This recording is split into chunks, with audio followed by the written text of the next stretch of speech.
Hello and welcome back to Snack Break, the perfect podcast to pop on while preparing your cup of tea or ideal snack or beverage. Or perhaps for this very special occasion, something bubbly and a nice roast dinner.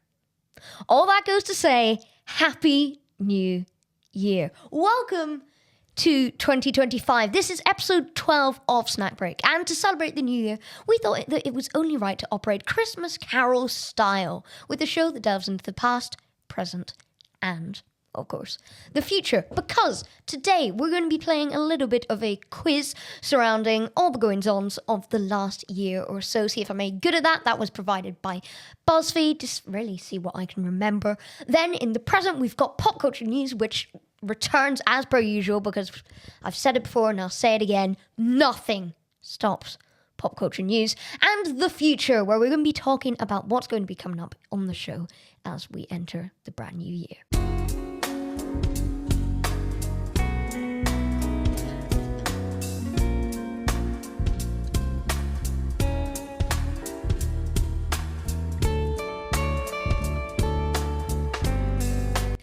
We begin our podcast of 3 parts that is ruined by the fact that it's actually 5 parts if you include the intro and outro with the present. So we're slightly out of order here, but as we said, nothing stops for pop culture news. The trailer released for Superman, the first feature of the new DCU. The trailer saw the Man of Steel, newly portrayed by Twister's David Corenswet, in a rather frail state with appearances from a new suit, a Green Lantern, Hawkgirl, and Crypto. Formerly known as Superman Legacy, the James Gunn directed film releases next July. Oh! Chef's kiss. After what I think we can all agree has been a rather unfortunate few years for DC, or even a rather unfortunate few months with the release of Joker Folie à Deux, or Folie à Deux, as some people have been calling it. Like, doo-doo, don't put... Yep, you get it. This is such a breath of fresh air. What I really like about this is the fact that it does seem to be balancing your traditional Superman heroism and just the joy of Superman as a concept with some of the more modern political aspects and the darker aspects that have made a lot of superhero films more successful nowadays. You've got the Batman, which obviously delves into the dark side of things very well. The Captain America movies, of course, we've got Captain America New World Order coming up, which is partly political intrigue thriller.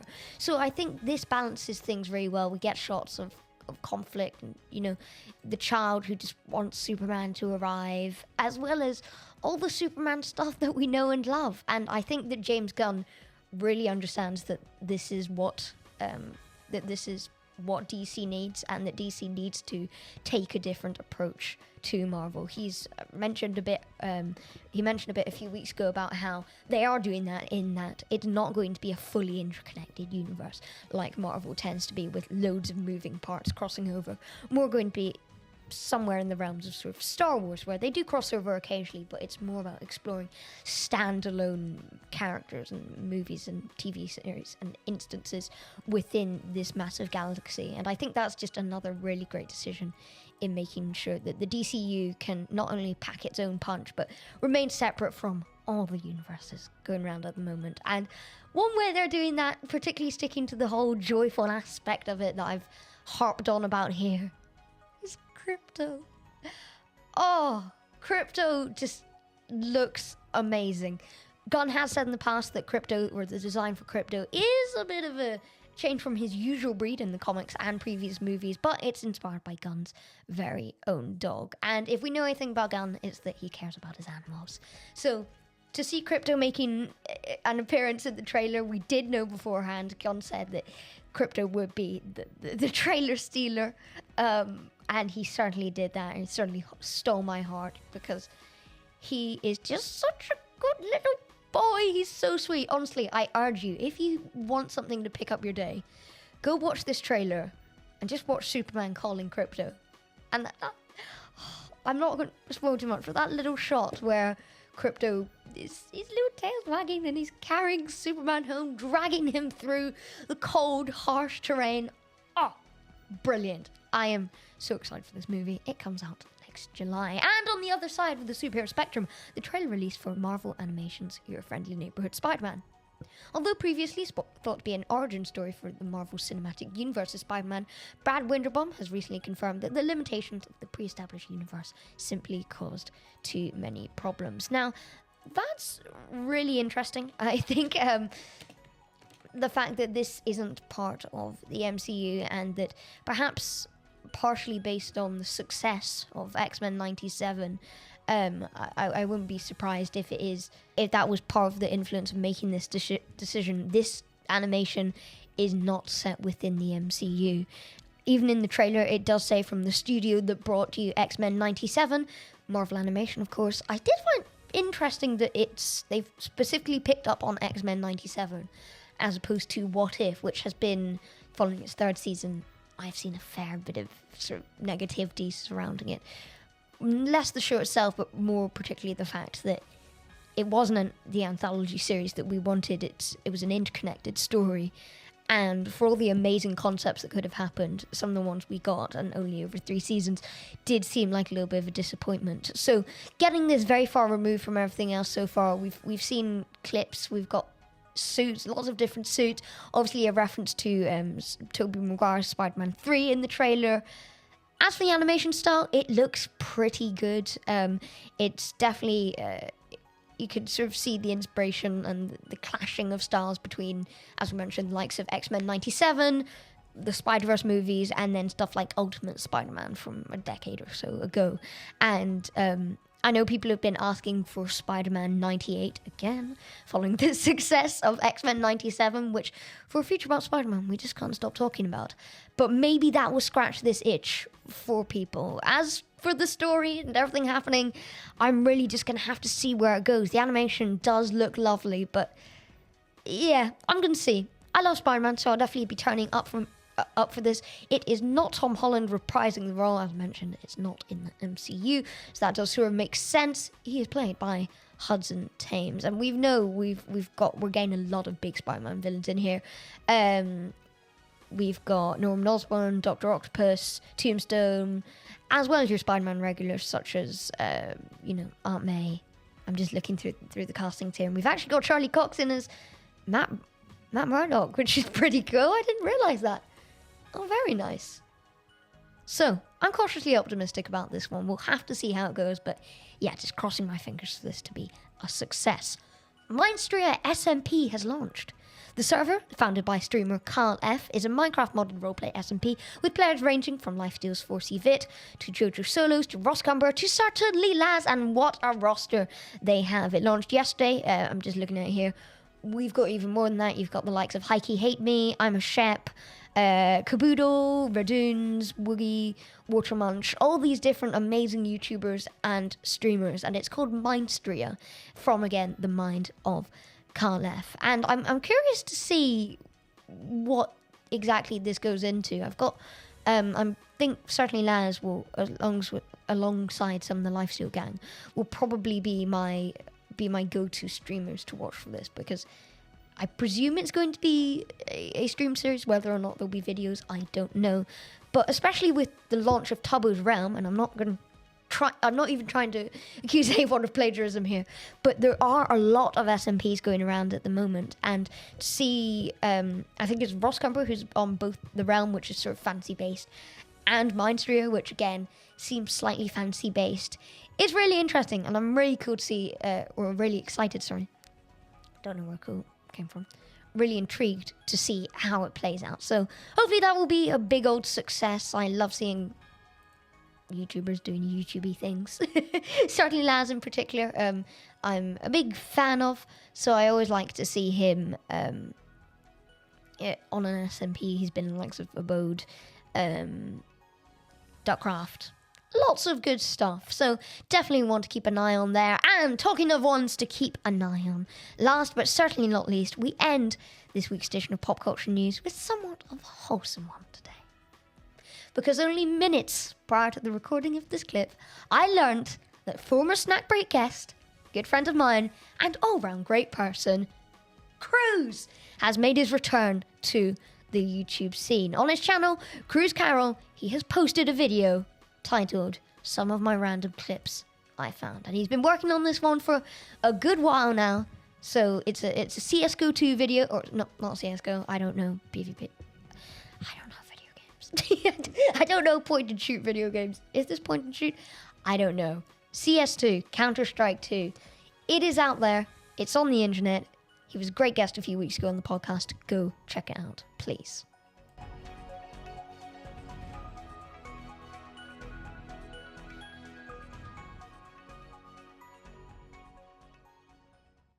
We move now to the ghost of New Year's past.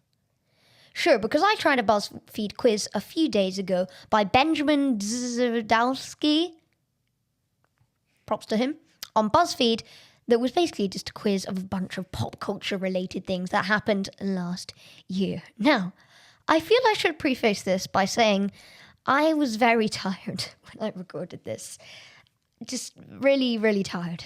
Be warned, it could be a slightly chaotic clip, but nonetheless, enjoy. With the title, anyone who gets 7 on this 2024 pub quiz has a better memory than me. So, do we have a better memory than a member of the BuzzFeed staff, or indeed, I presume he's a journalist? Do I have better memory than a journalist? Let's find out. Okay, film. What is the robot in the Wild Robot called? Our options are Rod, Raz, Roz, and Riz. Riz was something else this year. The robot, from memory, I watched this film a few weeks ago, was Roz. Not one of my favourite movies from this year, The Wild Robot. The climate stuff disturbed me slightly. Correct, it's Roz, yay. But definitely one of the most technologically impressive and the most beautiful movies I've watched. Who played General Acacius in Gladiator DOS? Joseph Quinn, Pedro Pascal, Denzel Washington, Paul Mescal. I want to say Denzel Washington, although it could be any of them. I'm pretty sure they're all in the movie. Alongside Matt Lucas, which we've talked about in the podcast before. Again, something that sort of surprises me every time I Google it. I'm going to go Denzel Washington. Oh, it's Pedro. Good old Pedro. Mando and soon to be Reed Richards. It's another Denzel Washington question. Which 2024 was produced by Denzel Washington, directed by Malcolm Washington, and starred John David Washington? Piano Lesson, Forge, Outside the Deliverance. Outside sounds like a horror movie. Piano Lesson. The Piano Lesson does sound quite... It's an actor who's trying the director's hat on. Let's see. Yay! The Piano Lesson was correct. Okay, very nice. I'm going to have to Google that afterwards. Oh, I want to see this one. What job does Ryan Gosling's character in Fall Guy have? Window cleaner? Of course. Circus performer? Dirt bike rider? Stuntman? It is the latter. Correctamundo. Correct, it's a stuntman. Really, really enjoyed that movie. I went to see that with friends. And they booked us by surprise into the fanciest cinema in town. I still don't actually know who it was that booked us in because... few of us are quite cheap, myself included. And had we been given the option, probably would have said no, too expensive. But they booked us into it and we went to see it in this lovely screening. And I felt very fancy. And yeah, all round great movie. 10 out of 10 stars for me. Would be very high up on my ranking. Oh, where's the music round now? Which artist's album name became Collins' dictionary word of the year? I could guess it without looking at it. The options are Charli XCX, Taylor Swift, Beyonce, Sabrina Carpenter. As much as I would like, I'm working late because I'm a singer, to be in the diary. I believe it is Charli XCX with Brat Summer. Yes! And it made its way into the London fireworks. So definitely had quite the cultural influence, which, you know, I have to say, I was aware of Charli XCX before this year, but, I mean, I wasn't fully aware of Charli XCX before Brat Summer. Now, which of these artists performed at the 2024 Super Bowl? Frank Ocean, I don't think so. Usher, The Weeknd, I don't think it was then. Kendrick Lamar, I believe he had... Did Kendrick Lamar maybe have that? Honestly, it feels like a lifetime ago now that we're seeing the trailer for Wicked at the Super Bowl and Deadpool and Wolverine and everything. Trends have risen and fallen, people, honestly. Kendrick Lamar, I believe. Did did he buy the ad? And then he spent so much money on buying the Super Bowl ad that he didn't have a budget, and him basically just doing a TikTok. I believe it's Usher. Correct. Yay! It's Usher. Which artist added all of their followers to their close friends on Instagram? Sabrina Carpenter, Olivia Rodrigo, Chappell Roan, or Billie Eilish? I feel like, although I'm out of all those, I'm probably the biggest. I'm probably more of a Chappell Roan fan than compared to my likeness for any of those other artists' work. But I don't know. I don't think it's Billie Eilish somehow, or Chappell Roan. I do think it's one of the top two. I think it's either Sabrina Carpenter or Olivia Rodrigo. It's Olivia Rodrigo. They're both all over the place this year. Olivia Rodrigo, I maybe heard more of in 2023, but I know she's got a big tour coming up. I'm going to say Olivia Rodrigo. It was Billie Eilish. Okay, wow. I mean, again, another artist we saw a lot of this year, but in terms of release of music and just being all over the press, but all good stuff, of course. Very successful this year, but I hadn't expected that. Very cool. Who's the most streamed male artist on Spotify globally in 2024?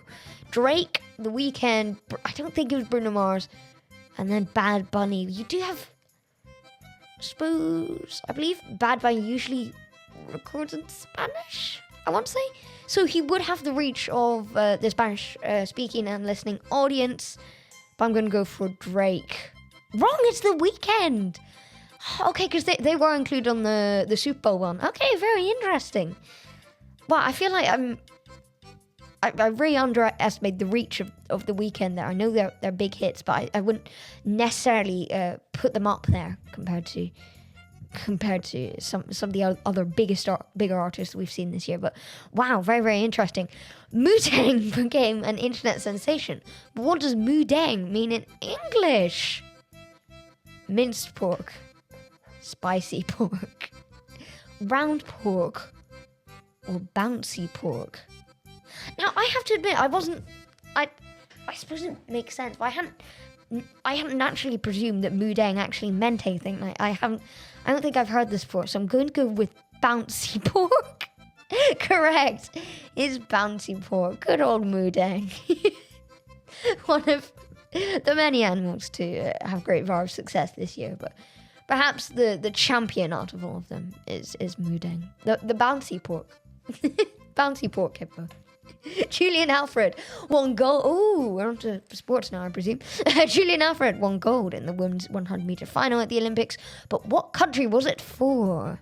USA, Jamaica, St. Lucia, Great Britain. I really have no clue. I know USA did well in the men's. St. Lucia feels like a bit of a random one to throw in there, so I'm going to go for it. And correct, it's St. Lucia.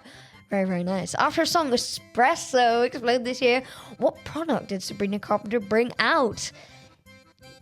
Coffee pods, coffee tequila, perfume, handbags. I feel like there should be an all of the above, because coffee tequila does seem fairly, it does seem fairly short and sweet album. I'm going to go with perfume though. Correct. Okay. I feel like coffee tequila should also be in there. Hang on, is this a thing?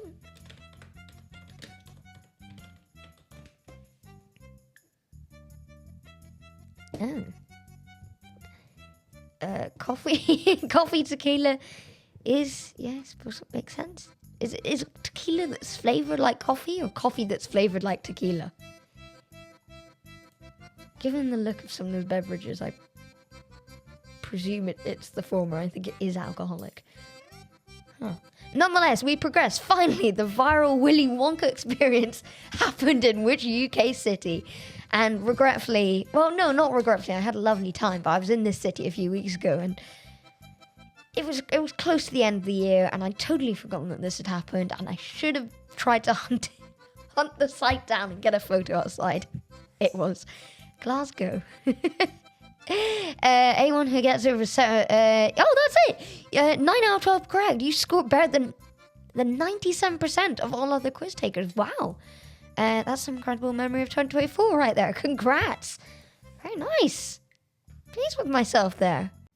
Now, with that madness out of the way, we've covered both the past and the present, but no future, which is where it lands on me to tell you a few of the little plans we've got coming up on Snack Break over the next few episodes. So, this is Snack Break episode 12. It's our sort of New Year's, somewhat of a New Year's special, you could say. And for that reason, it's a bit of a higgledy-piggledy one. Episode 13, however, we will, probably be returning to our usual format, along with the addition of a brand new game. That has a very silly name that I've got written down here, but I can't tell you. It's to do with animals, but that's all I'm going to say. So that's coming up, fingers crossed, episode 13. Then, episode 14, we're going to be doing the Snackies. This is the Snack Break Film Award Ceremony. It's the first of what will hopefully go on to become an annual event in which I attempt to give awards to some of my favourite films of the year. And hopefully some ones that, didn't get great critical acclaim, but I can sit there and go, I liked that, that made me happy. And I can give it a fake, meaningless award. Then episode 15 is a little bit up in the air. I'm hoping to get a guest on at some point. And then, at some point, it could be episode 15, it could be episode 16, it could be another time entirely. We're going to be doing Snack Breaks, big snack break. What that exactly means, that is up to interpretation for the time being. I do know what it means. Because we're going to be trying to get out of I'd say the studio, but the bedroom, that sounds weird, out of the room in which I usually record these episodes a bit more this year. Try out a few more different things with the show. So we're going to be venturing away from our usual setup for Snack Break's big snack break to maybe try out a little bit of baking and, of course, a little bit of food tasting. As I said, it's Snack Break doing a real snack break. So that's all to come on the show, but for now, that is it. Thank you very much for listening. I've been Bendigo Blue. This has been a Hungry Capybara production. Happy New Year. We will hopefully see you soon. Thanks for listening. See you soon. Stay safe. Bye.